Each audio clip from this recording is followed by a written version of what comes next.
আসসালামু আলাইকুম ওৰহমতুল্লাহি ওবৰাকাতুহ। মানুহে কিমান কষ্টৰে টকা উপাৰ্জন কৰে মাত্ৰ পৰিয়ালটোক পোহপাল দিবলৈ।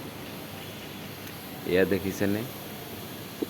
15 মহলীয়া উচ্চতাৰ অট্টালিকাত কেনেকৈ কালাৰ কৰিবৰ বাবে চাফা কৰি আছে। এই কামখিনি কমপ্লিট হোৱাৰ পিছত কালাৰ কৰিব।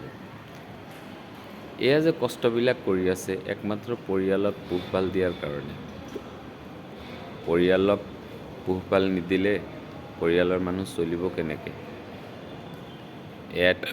এডাল ৰছীৰ ওপৰেৰে কেনেকৈ বগাই বগাই ওপৰত উঠে, আকৌ কেনেকৈ বগাই তলৰ ফালে গৈ আছে।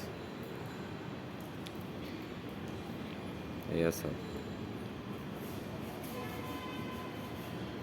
কিমান ওপৰত দেখিব পাৰিছেনে?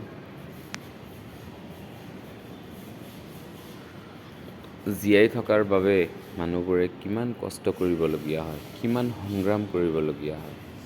সেয়া চাওক, মই ভিডিঅ'ৰে জুম কৰিছোঁ, তথাপি দেখা পোৱাত কিমান অসুবিধা হৈছে।